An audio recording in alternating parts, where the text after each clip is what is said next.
जय हिंद दोस्तों, कैसे हैं आप लोग। उम्मीद करता हूँ सभी ठीक होंगे। अच्छा, जो आज का जो मेरा जो टॉपिक है काफ़ी अलग है। यानी कि काफ़ी लोगों ने ये पूछा कि आप हर एयरफोर्स में, मतलब जो भी कंट्री की एयरफोर्स होती है, तो उसमें आप भिन्न भिन्न प्रकार के एयरक्राफ्ट होते हैं, फाइटर जेट होते हैं।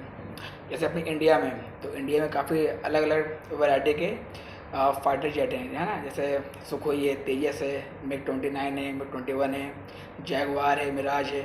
तो इस टाइप के प्लेन है, ठीक है। ट्रांसपोर्ट का अलग लेवल होता है, हेलीकॉप्टर का अलग होता है। जो फाइटर जेट की जो कैटेगरी होती है, तो इसमें ये भिन्न भिन्न प्रकार के प्लेन्स क्यों होते हैं। तो इसका एक आसान का तरीका, मतलब समझने का यही है कि अगर आप मान लो कि आप के पास कार है, ठीक है, और आप कहीं जा रहे हो और आपको पता है कि वो गली बहुत पतली है और आपको कार बहुत पहले अपनी रोकनी पड़ेगी, पैदल अंदर जाना है, तो आपके लिए वहाँ बढ़िया ऑप्शन क्या रहेगा, बाइक का रहेगा कि आपने वहाँ बाइक ले जाओ। जब आप जानते हो कि आपके पास पेलोड बहुत है, सामान बहुत है, तो आप कार ले जाओ, है ना। मतलब जहाँ पे यूज़ कार का हो, तो वहाँ बाइक या बस नहीं चलेगी, जहाँ बस का वहाँ कार और बाइक नहीं चलेगी। तो ये है, ऐसा इस टाइप में होता है। तो जैसे कि हम लोग जानते हैं कि मिराज है, जहाँ बालाकोट बॉयज़ के नाम से फेमस है। इसने जो एयर स्ट्राइक की थी, तो इसने काफ़ी ज़्यादा बॉम्ब्स गिराए थे, मिराज ने। तो मिराज का जो पहला जो रोल होता है, वो बम गिराने में ये काफ़ी आगे है। ये काफ़ी हैवी बम ड्रॉप कर सकता है किसी भी इलाके में। सिंगल इंजन का वो होता है ये भी। तो ये बमिंग करने में, बम गिराने में काफ़ी माहिर होता है। इसको जो आगे का जो इसका जो एरिया क्लियर कौन करता है, यानी कि हम बोल सकते हैं कि मिराज पीछे उसके आगे कौन होता है, जो आगे का जो फाइटर जेटों से मुकाबला कर सके। मिराज बॉम्बिंग के लिए, पर ये ज़्यादा डॉग फाइट या किसी और के एयरक्राफ्ट का ज़्यादा मुकाबला नहीं कर सकता, ठीक है। तो इसके आगे कौन चलता है, सुखोई Su-30 MKI। तो इसका रोल क्या है, ये एक मल्टी रोल होता है। ये बॉम्बिंग भी कर सकता है, डॉग फाइट भी कर सकता है, प्लस ये एयर सुप्रीसी भी कर सकता है, यानी कि रेकी, है ना, जासूसी कर सकता है, ठीक है। इस टाइप में भी आता है। तो सुखोई इसको रास्ता बना के देता है कि आगे सब ठीक है, तुम मेरे पीछे आते रहो। अगर कोई सामने से कोई फाइटर जेट या कोई दूसरे दुश्मन का कोई प्लेन आता है, तो सुखोई उसके लिए ठीक है, उससे निपट लेगा। उसके बाद मिराज अपना काम कर लेगा, ठीक है।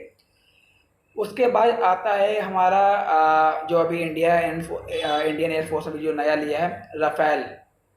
रफ़ेल 4++ जनरेशन का, यानी कि सबसे आधुनिक फाइटर जेट में आता है। ये भी एक मल्टी रोल फाइटर जेट है, ठीक है। तो इसका काम क्या है, इसका जो सबसे पहला काम है, यह हैवी बॉम्बिंग और न्यूक्लियर बम की कैपेसिटी भी इसके अंदर है, रफ़ेल के अंदर। प्लस इसके अंदर जो जैमर होते हैं, यानी कि दुश्मनों को, प्लेन को ये जैम कर सकता है कुछ देरों के लिए, ठीक है। प्लस डॉग फाइट में काफ़ी माहिर है, प्लस गश्त करने में, यानी कि आप खुफिया जानकारी बटोरने में भी उसमें माहिर है, प्लस बॉम्बिंग करने में और एयर टू एयर मिसाइल दागने में, एयर टू ग्राउंड मिसाइल दागने में काफ़ी आगे है। उसी रेंज में आता है मिग 29, ठीक है। तो ये 4++ का नहीं, ये 4 जनरेशन में आता है ना, ठीक है। तो इसका काम भी यही है कि मल्टी रोल, यानी हर मौसम में ये अपनी उड़ान कर सकता है बिना कोई डरे।